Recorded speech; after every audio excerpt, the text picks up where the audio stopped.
Bonjour mesdames et messieurs, bonjour salut à tous et bienvenue à cette édition d'information sur Camer TV Info, la chaîne d'analyse de l'actu au Cameroun.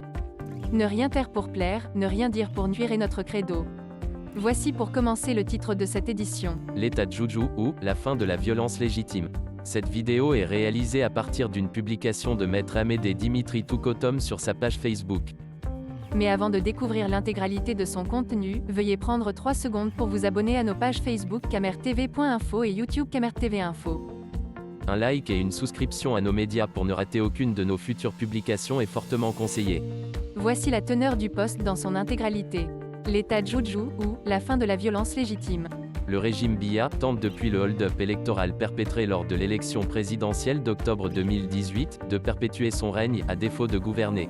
Mais cette mission régalienne herculéenne est une véritable pierre de Sisyphe, un supplice pour le tyran de Yaoundé. Le niveau élevé des expressions multiformes de son illégitimité, malgré l'annonce d'une victoire écrasante, avec un pourcentage de 71%, a rarement été observé, même dans une dictature. Désormais, inapte à gouverner, le tyran de Yaoundé essaye de se défendre contre lui-même, contre son propre hold-up électoral, contre son peuple. Il essaye de régner en attendant la réalisation de son unique et seul projet politique, mourir au pouvoir, et avoir droit à des obsèques officielles et nationales. Pour ce faire, ses préposés se chargent de maintenir le couvercle du chaudron Cameroun. Peu importe ce qui se passera après lui.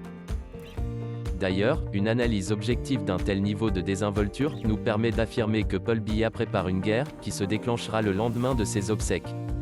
En réalité, il s'agira pour lui de présenter un bilan post-mortem, dans lequel ses héritiers feront valoir que de son vivant, il n'y a pas eu de guerre dans la partie francophone ou sud du Cameroun et qu'à défaut d'avoir apporté aux Camerounais la démocratie et la prospérité, Biya leur a apporté la paix, laquelle est ainsi partie avec lui. Fût-ce une paix des cimetières. En attendant ce scénario, il a agrégé à son pouvoir les hommes les plus cyniques, dont la seule ambition et projet se limitent à leur personne et dont la méchanceté et la cruauté sont les seuls éléments à faire valoir dans leur CV. Il a promu les administrateurs les plus vils, les militaires et policiers les plus brutaux, pour qui les droits de l'homme n'ont aucune signification. La justice qui aurait pu aider à tempérer les dérives d'un tel système, s'est affirmée davantage comme étant son bras séculier.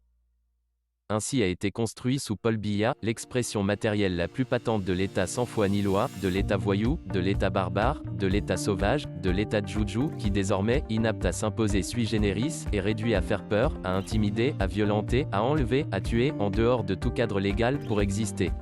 Son drame, c'est qu'à force d'utiliser la violence comme arme de dissuasion et d'expression, le peuple camerounais, qui aspire comme tous les peuples de la terre, à la liberté, à la démocratie et à la prospérité, a compris qu'il doit survivre à la violence illégitime, qu'il doit s'émanciper de la peur, de la douleur, de la privation de liberté, de la mort, pour y parvenir.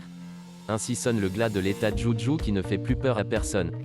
Le Juju de la terreur est devenu le Juju Kalaba, burlesque, bouffon. L'état de Juju est devenu l'état comique, clownesque, fantôme. Amédée Dimitri Toukotom, membre fondateur de la Ligue des droits et libertés, LDL. Ancien représentant Ouest Cameroun de Human Rights Watch, Albert Mukon. Militant, analyste politique. Voici que la publication est terminée. Veuillez prendre 3 secondes pour liker la vidéo et la partager. N'oubliez pas de vous abonner à la chaîne YouTube Camer TV Info. À bientôt pour de nouvelles publications.